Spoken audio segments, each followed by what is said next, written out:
Hello, folks, and welcome back to Learn Synthesis with VCV Rack. I'm your host, Dr. Lawrence W. Moore. In this third series, we are starting off this series with a look at what modules you get if you get the Rack 2 Pro version. So that way, people can see what you get from it and make determinations on whether or not they want to buy it. I'm not going to push you one way or another. It's all up to you, but at least you can see and hear what you get. In the last episode, I just did a quick overview of just everything that you get in Rack 2 Pro, as well as the Rack 2 Pro bundle that includes drum and soundstage. In this episode, we're going to focus in on the drum package, which, of course, you can get in that Rack 2 Pro bundle, where you get a little bit of a discount by getting soundstage, Rack 2 Pro, and drum all in one package. Or you can buy it separately on its own. Once again, not going to push you one way or another, but we're going to listen to each of the drum modules and look at the drum machine compared to using the drum modules individually with a mixer. And then after these episodes, well, actually, the third episode in the series will be on the effects that you get with Rack 2 Pro. We're going to look in more detail at the phaser, flanger, chorus, and the convolver. I received a private comment that was very helpful, and I'll wait to hear back to see if, since it was private, I don't know if I'm supposed to give the individual mention or not. I don't see why not. It was all good. But in any case, some information on the convolver. So I'll definitely be including that in the next episode, and kind of like giving you a little bit more information on its purpose and how it works and so forth than I did in the first episode in this series. The fourth episode will be on soundstage, and then from there on, we're going to look at more of the free modules and brands out there. I've gotten a bunch in the meantime, been exploring them, and boy, there's some really cool stuff out there. You really do not need to purchase VCV Rack in order to get a lot out of it. It's really up to you. If you are in a financial position that you can't, you can still be, you can have a great system with tons of modules and libraries to work with. And if you are in the position that you can purchase it, it's up to you. But, I like to support the cause because I think what they did was a great thing. And but I can't afford anything more right now. So we're going to keep going on the free stuff after that. And there's a lot of powerful stuff there. So anyway, that's enough of this blah, blah, blah, blah, blah. Let's get on with the episode and take a look at the drum packages from VCV Rack.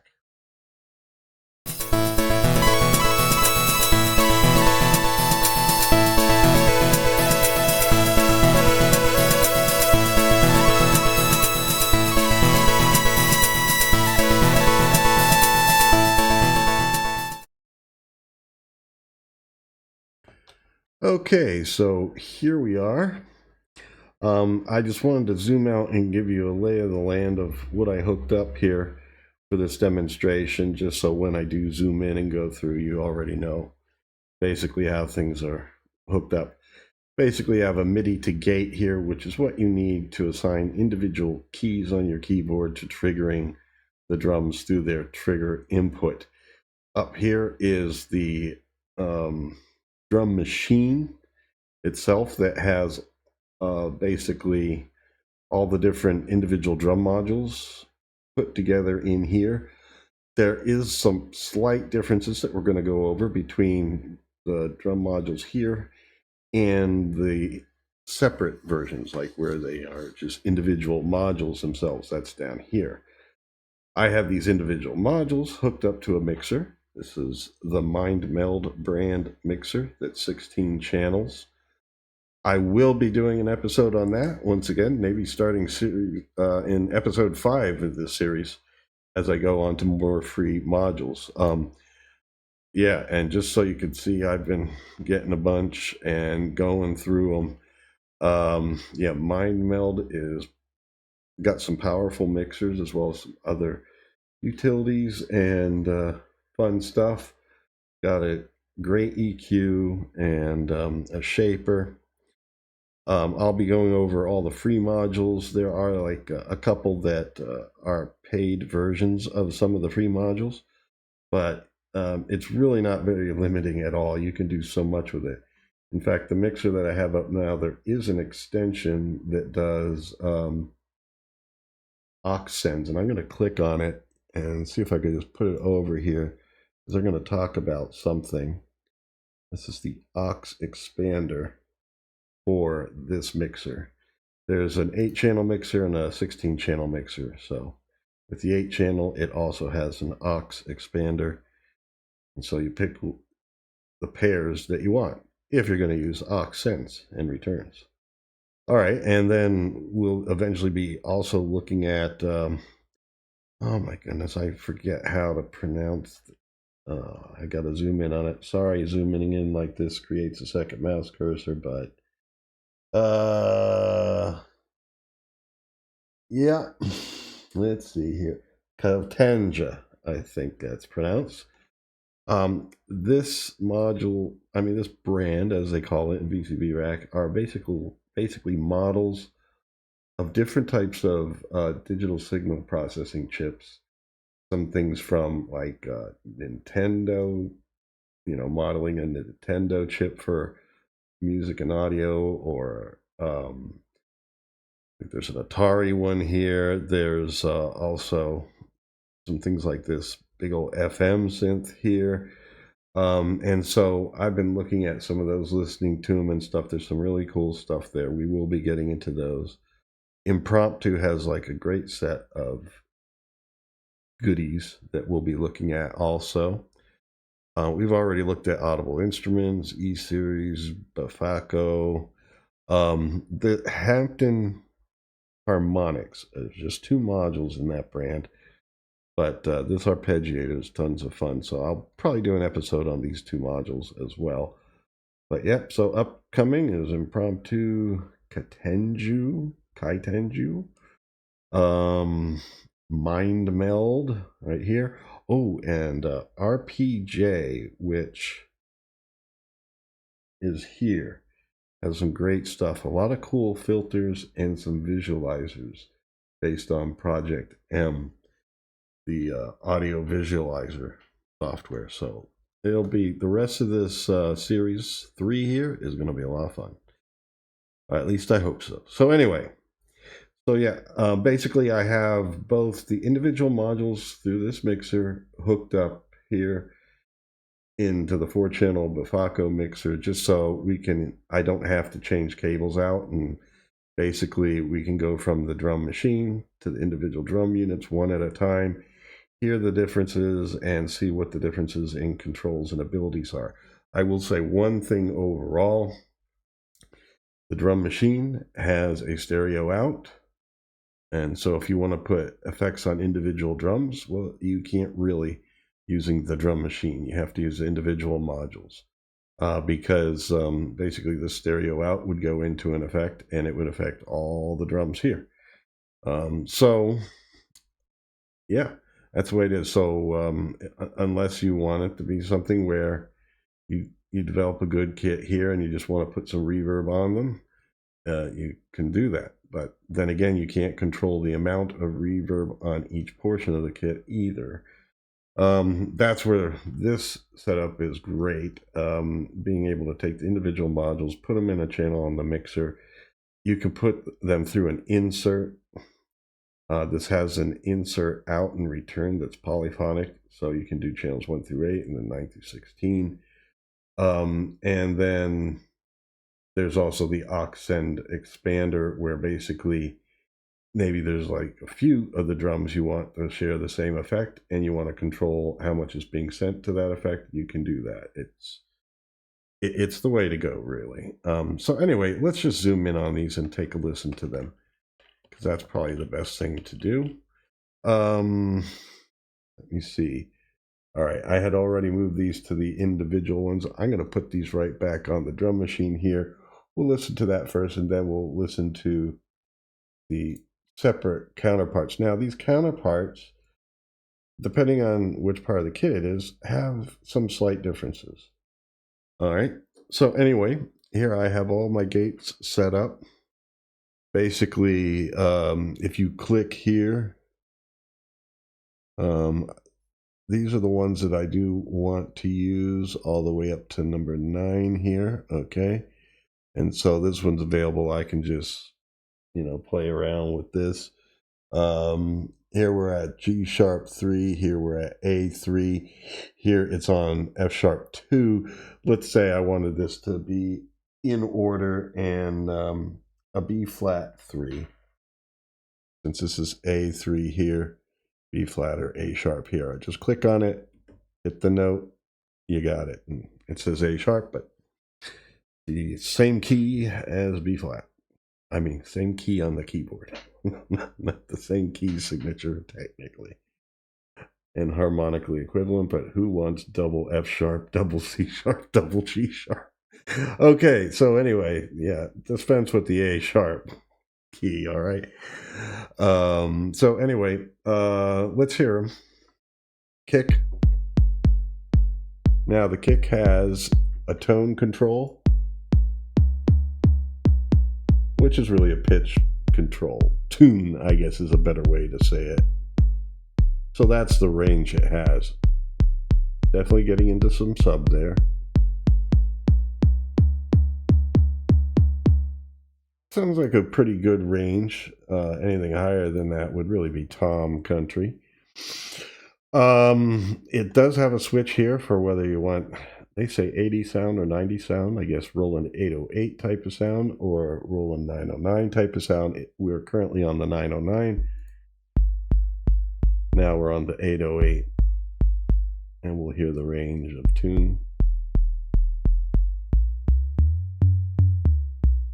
Bends up a little further. There's more space to bend up than down because when it's initialized in a 12 o'clock position, it is already pretty subby. Okay, and so we have here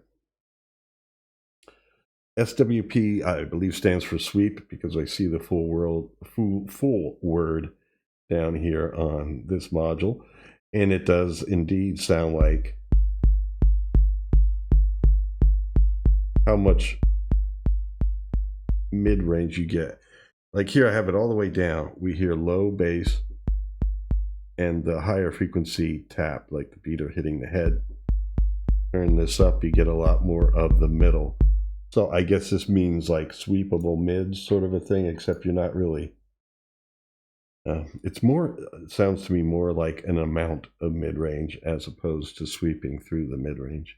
But it might be sweeping through, and just naturally as you get higher in frequency in the mid-range, we're going to hear it as louder because our ears are more sensitive to the upper mid-range than the lower mid-range. Let's see here. Attack is basically how much beater do you want? How much of the bright beater sound do you want? So that's kind of like an amount sort of thing there. And the decay, that's how long.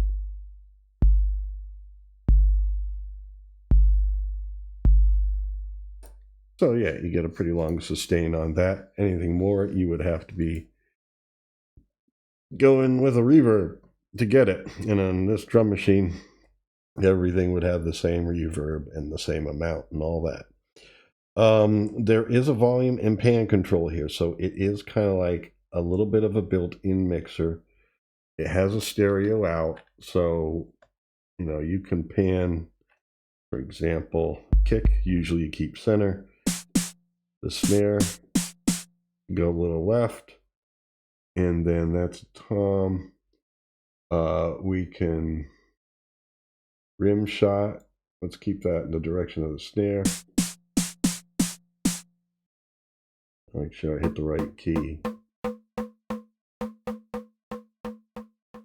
Oh, I'm hitting volume here. Sorry about that. Let's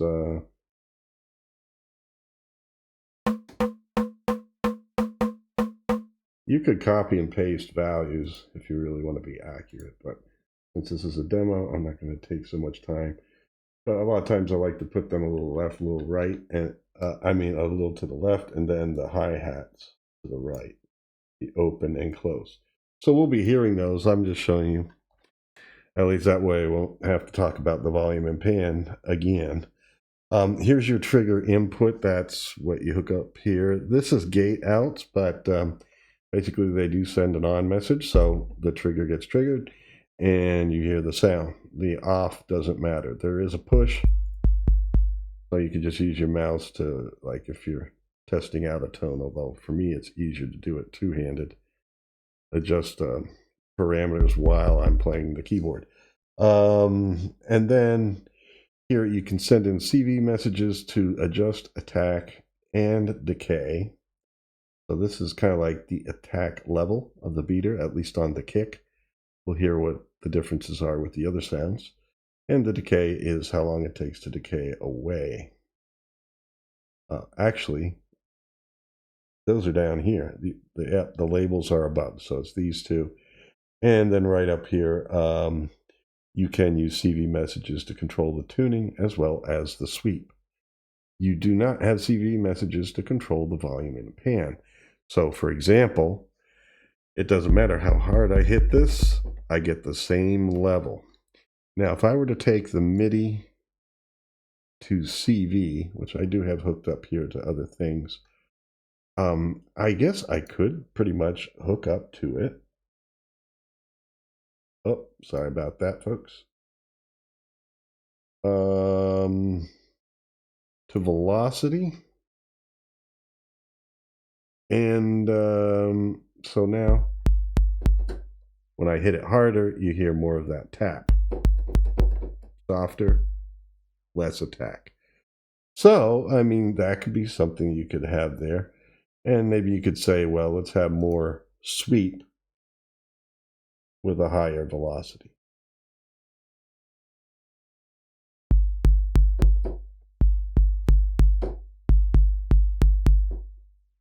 And that might be enough for velocity because it does sound a little bit more intense when you do that. I'm going to disconnect these. So anyway, let's move on here. Oh, actually, we should probably do side-to-side comparison. So now let's go down here to the individual kick here, which is going through this mixer. I didn't really set anything on the mixer. EQ's flat. I just wanted to show that you can put, this really is an 8-channel EQ, and when we get to the Mind Meld modules, I'll be showing you all about the EQ and the mixer and stuff, but for right now, just think of it as we're going into one channel. So I could hook up all 9 of these and they go to the output, but nothing is happening with the mixer. Of course, you do have aux sends here where they are numbered, and so even though you don't see the aux sends over here, as long as you have this called up with the correct mixer, the 16 channel with the 16 channel auxes, or if you're using the 8-channel mixer, the 8-channel auxes, these would basically be like extensions of these channel strips where you can regulate how much is being sent to each aux. They're lettered A, B, C, D instead of 1, 2, 3, 4, but they are stereo. So there's a bonus there. Okay, so anyway, so the mixer's not doing much of anything. It's just allowing the sound through. But as you see, you would be able to put individual effects on individual drums, or you could put group effects. Basically, it's all up to you. So it's not as limiting as a drum machine. Now, one big difference here between the kick here and the kick up here is there is no selector between the 808 and 909. Now, I did hook up here velocity to volume. So when I hit soft, it sounds like that. And when I hit harder, I do also have it velocity hooked up to accent. That's what this is.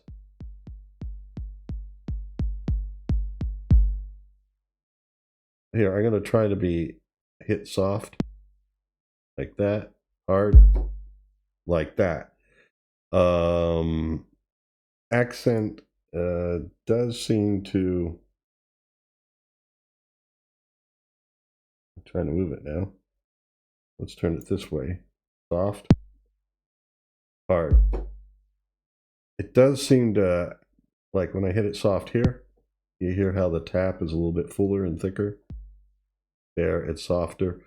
So this is almost like an accent on the attack. Now, you do have an attack knob right here, just like in the one above, where you can emphasize the attack or de-emphasize it. I'm going to unhook the velocity from the volume level, because actually I find it to be a little bit too, what do you call it? Here is where I have it coming into the mixer's volume CV in. Because once again, there is no volume input on the module itself. So there we go. Now, when I hit it soft, it's just as loud, but when I hit it hard, let's see here.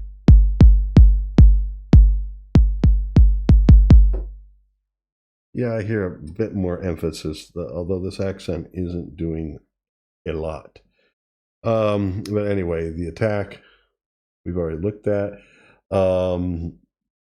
Now, what I'm hearing here is probably that you could work with the sweep and the tune and get more of a 909 sound. You don't really need the switch to do it. I would have to hear them back and forth with one another to kind of tune it just right. But yeah, the tune also is a CV in, so you could have that change with other processes going on. Sweep.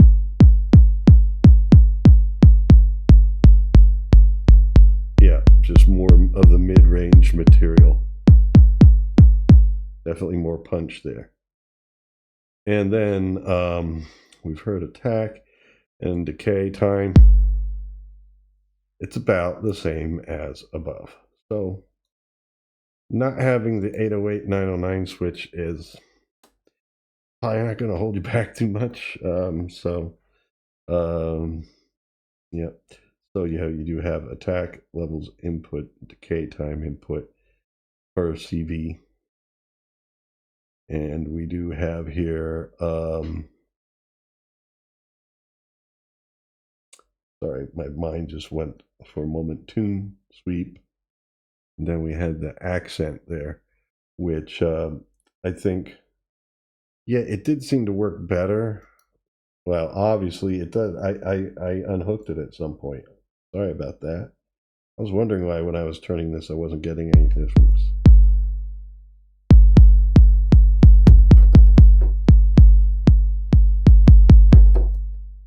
Slight differences in accent, I do have to say. Now hold on here. You are hooked up, right? Yeah. What's hooked up to the... I just saw here the trigger is not...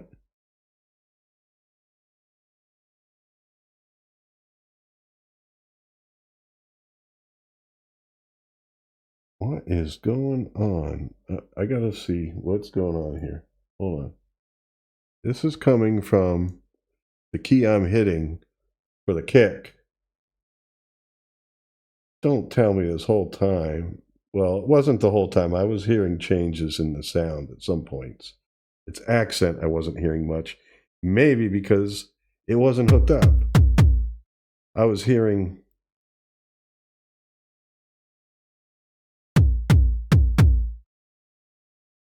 Here, hold on. Oh my goodness, yeah. We're going to have to hear this again. I do get there in the end, folks. Yeah, that's the accent. Wow. So it is pretty prominent, the difference that you hear. Of course, this is an amount gauge based on your velocity. So I'm hitting soft. Now I'm hitting hard.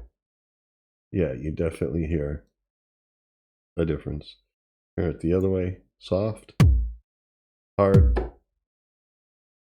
Well, I guess this is really an amount switch, so you get the amount of change based on the amount that you set. Okay, so there we go. I think that's enough kicking stuff around. Yeah, at some moment I was just switched off of the kick, and it just happened to be around when I was doing that. But I do get there in the end, folks. Okay, so there's our snare, slightly panned.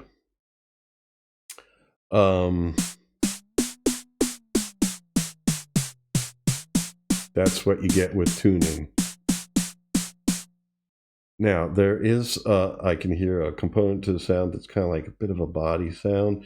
And of course, the snare rattles. It's just like very white noisy. Back in Series 1, I do show you how to make snare and hi-hat sounds by just adding together different noises and doing some filtering and stuff. That's good for knowing the components of sound. It lets you be more effective with these kinds of controls later.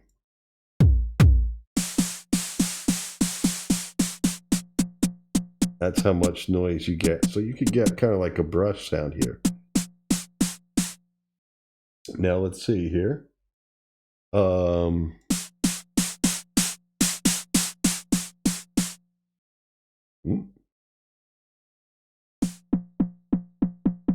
right, we still have that body sound. This is kind of like an amount of the noise, I think. It sounds like it.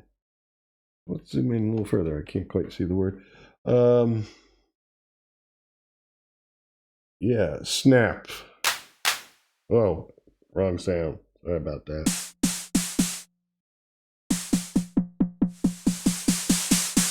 That's like, yeah, engaging and disengaging the snares, an amount of snare. And this is the length of the noise aspect to it, or the snare rattles. Okay, let's see. Does it give you body control? Yeah, a little bit there.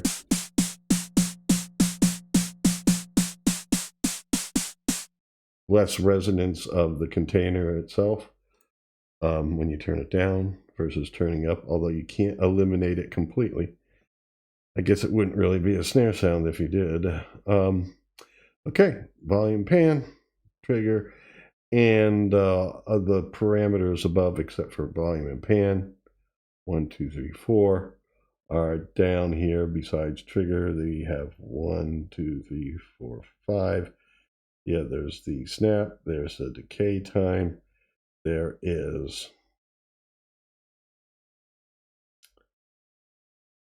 the tuning and the noise, and where is,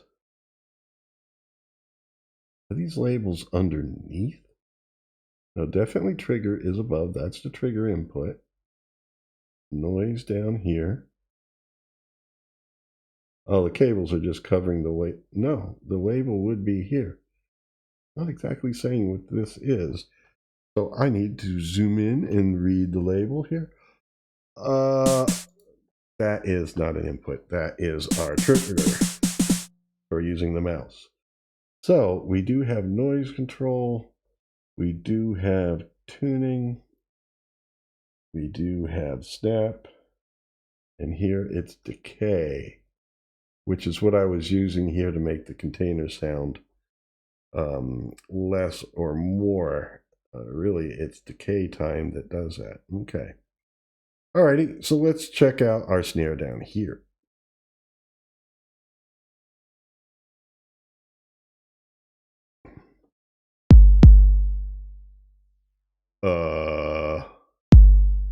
I'm hitting the right key.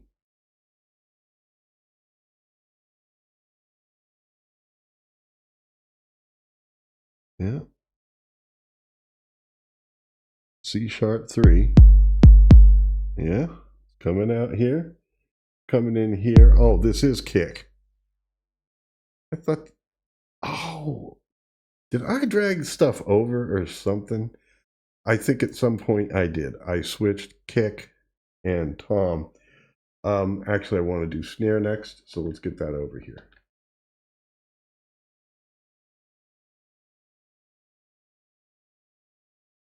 There's no snare here, so let's call it up.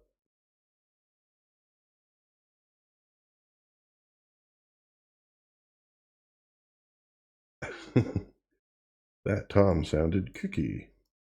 All right, let's go to snare.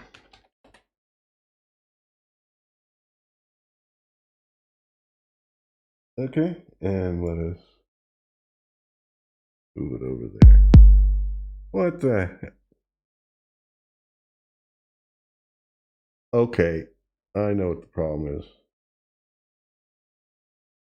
Oh, boy. You go to kick. There we go. You go to snare. Now we don't hear anything. That's because it's not hooked up to a channel. Oh, for crying out loud. I'll just take an open channel. I don't care that it's out of order because this is a demo.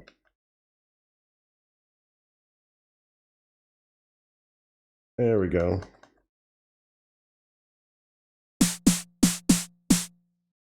So it pretty much has the same as above, I believe. We have tune, we have noise, we have snap. It's sounding pretty much the same.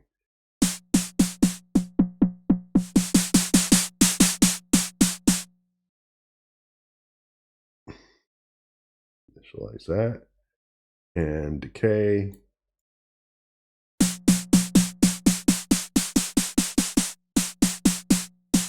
Is the amount of container sound. Yeah, this looks to be identical to what we have above, pretty much. All right, so let's see here. We have tom. We want to hear it here first. And that would be,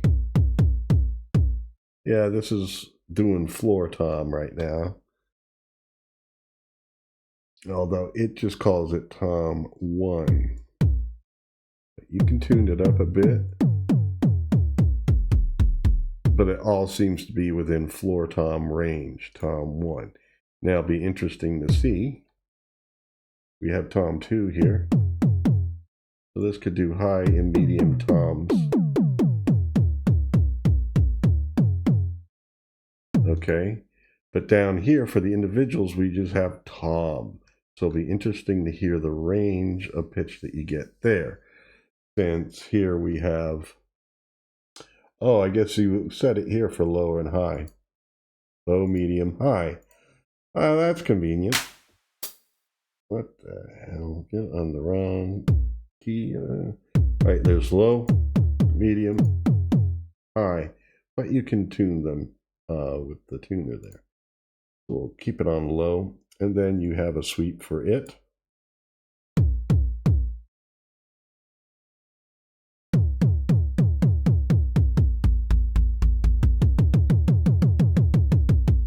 There, it definitely sounds like a sweepable mid, going from lower mid up to higher mid in emphasis.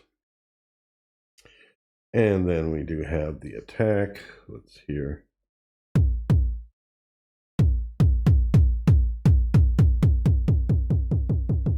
Yeah, it's definitely like the drumstick on the head emphasis in that attack. Because here you hear a little bit of rattle and noise. You turn it up, and it goes away when you turn it down. And then decay should be how long it rings out. Now, let's say this is a high tom. What is our range on this? Wow, it's pretty wide. Tom 2, like the high tom range is pretty wide.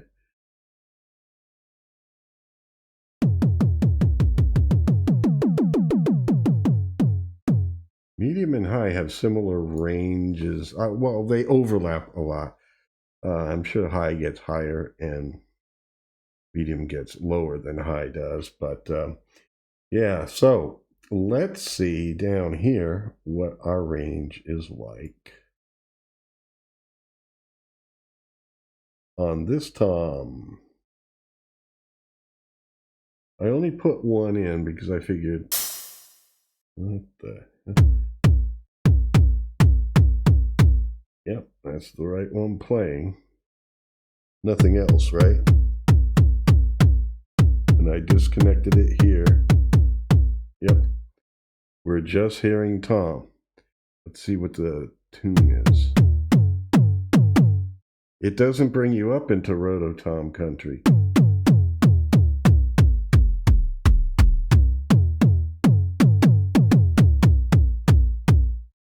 So that range is not as much as I thought. And of course, a sweep is your sweepable mid.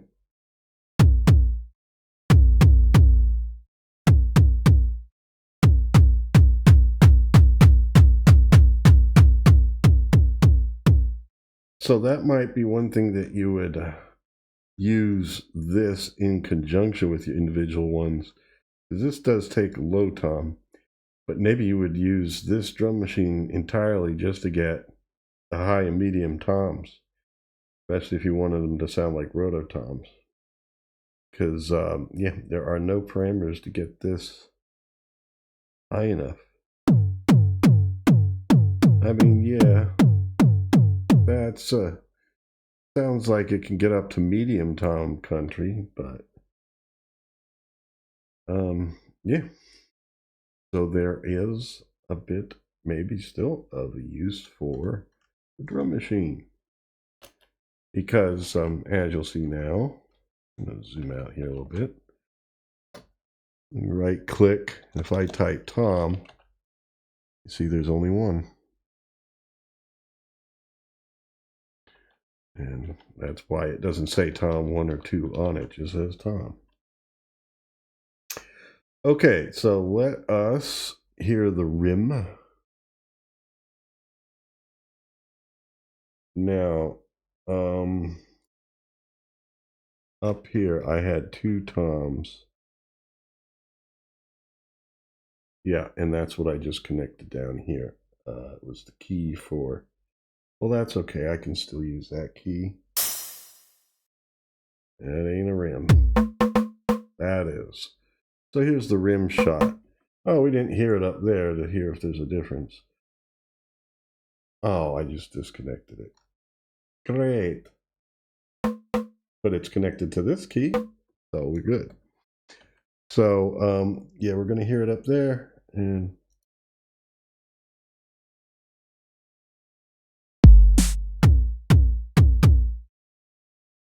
yeah, D sharp, I need to hook up. And then we'll get down here to this. So that's the single one. Here's from the drum machine. Okay, so here we have tune again.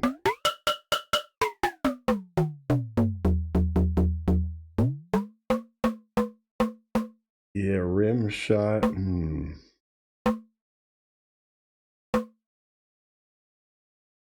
Sounds very wooden. I know the stick's wooden, but doesn't sound like a rim shot on a snare too much. Maybe hitting the side of the snare. Yeah, usually rim shots do sound more piercing than this. Let's see here. We do have velocity.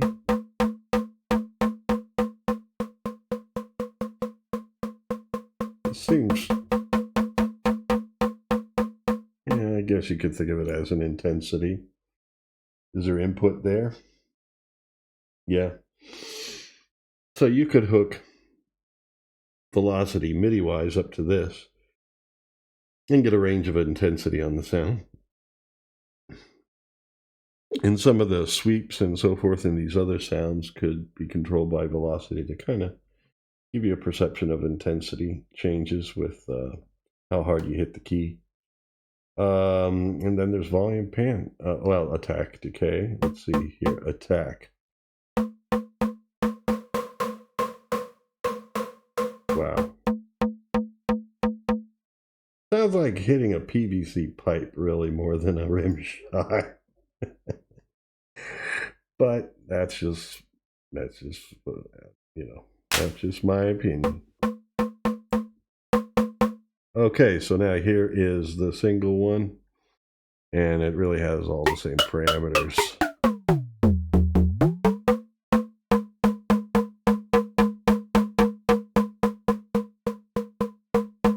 Same parameters, so you aren't losing anything by using the single rim shot. Wow.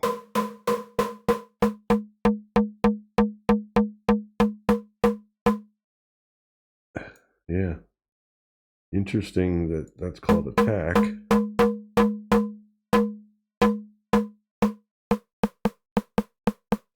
Now we're sounding a little bit more like a rim shot by turning down the decay all the way.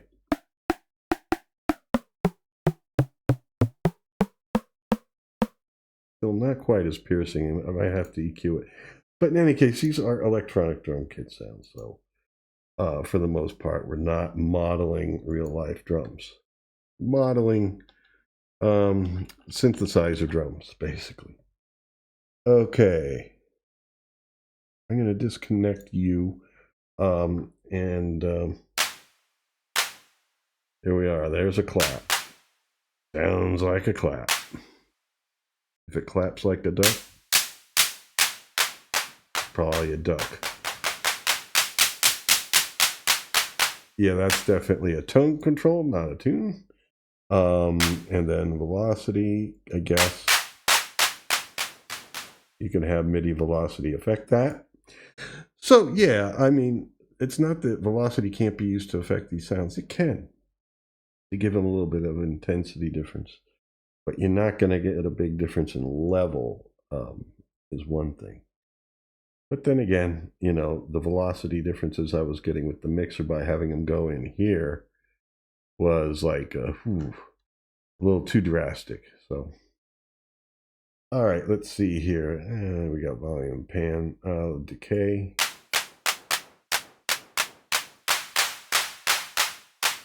Yeah, definitely a decay. All right, now let's see if there's any difference between that and its solo companion here. Is clap. Ooh. In headphones, I hear a little extra after it. You probably aren't going to hear that on like built-in laptop speakers or a cell phone speaker or anything. But I hear it here. Oh, there we go.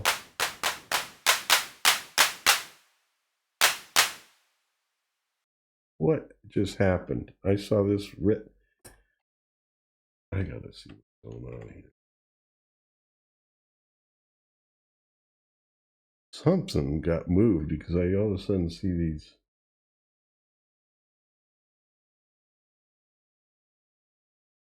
Yeah, I dragged the clap up here. The thing I was working with. Rim, clap. I have two claps? Two claps, no snare, huh? Man. No, this is closed hi-hat. That's next. All right, still on the clap here. And then the last two things. Yeah, these pretty much sound the same between the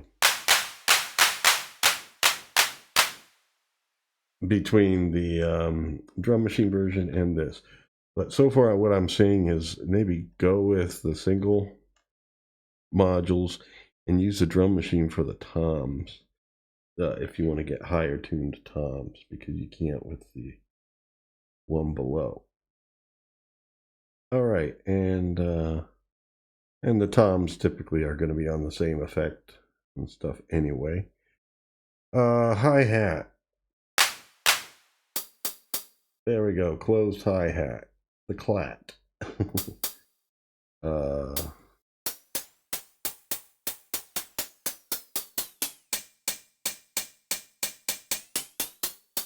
Yeah, it's very realistic sounding. It's good.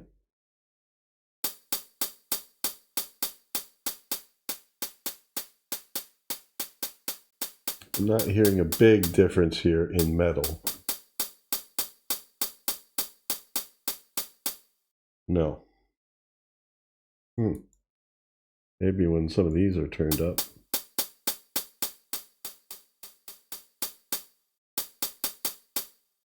It is a short tap after all. Turn up the decay and then let's hear it. Yeah, I do hear more of like a modulation effect, almost like resonance within a room when the decay is long enough to hear the effect of metal. And so here, yeah, tune metal, basically all your parameters can be controlled. Let's see what our closed hi-hat down here sounds like.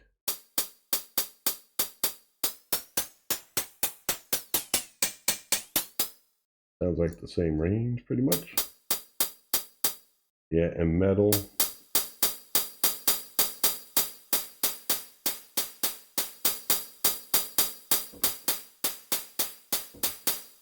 Yeah, it's kind of like a balance between the kind of like precision ringing out of the metallicness of it versus just kind of like a noise wash.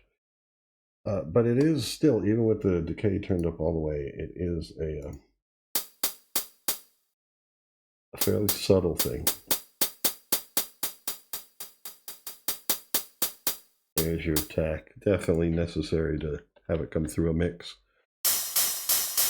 All right, and that's open, right?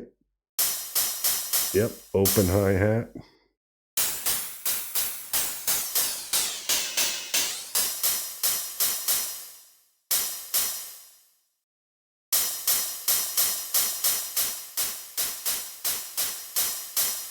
Yeah, it definitely sounds more reverberant with the metal turned up. That's basically what it has, other than attack and decay. Yeah, definitely the attack sounds thicker time-wise when you turn it up. Yeah, you can make it sound like a closed hi-hat. Wonder if it's necessary to have two different ones. Well, you know, you'd have to send some sort of controller, CV messages, to that decay to switch from being open and closed. And it may not sound right. Right now, just the two keys next to each other.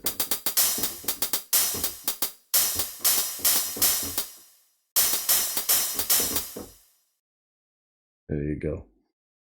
But you would have to turn down the decay. Like if I want to go, it kind of is rattling even when it's closed.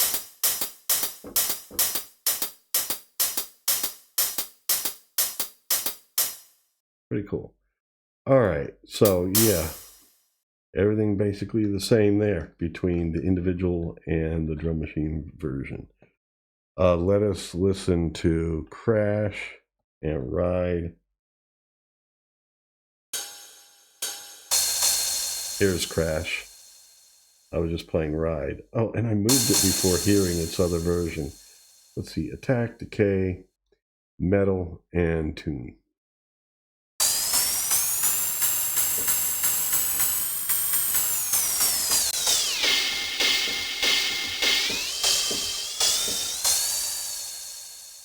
Okay, pretty cool range. And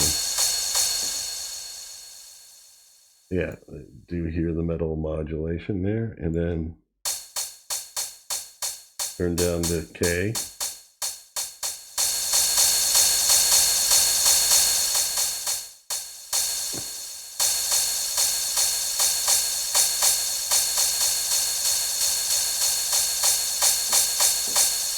Yeah, might need to turn the attack up to hear it really come through the wash of the decaying sound. Just quickly, just to see if there's a difference.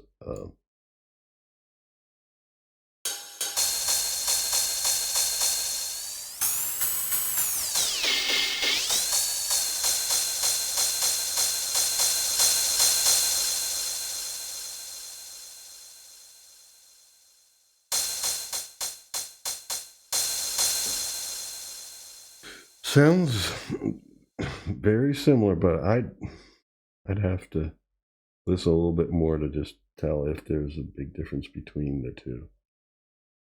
I don't think so. Or at least you could probably take one to make it sound more like the other if you need to. Okay, and then ride. I switched it from here first before I even heard it there. Oh boy.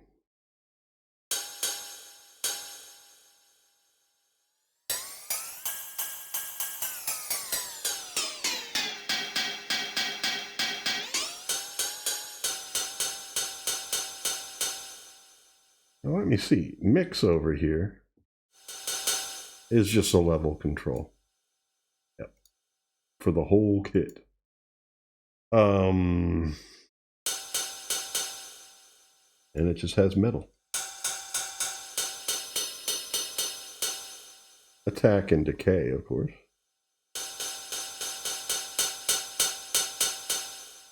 So at least now you can hear them and hear what possibilities they have. There actually is a lot of variety in the sound that you can get from the cymbals.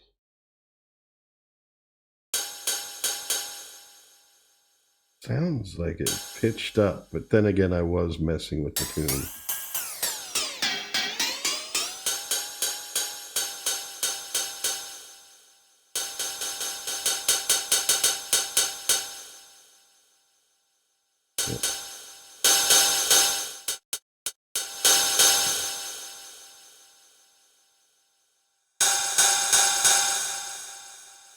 Yeah, all right.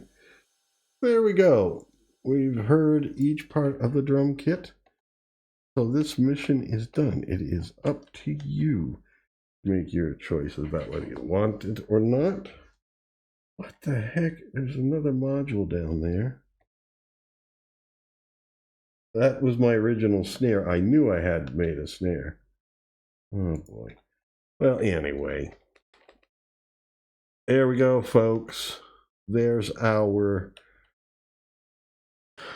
There's the sound of those drums. So if you have questions for me, please leave a comment and let me know.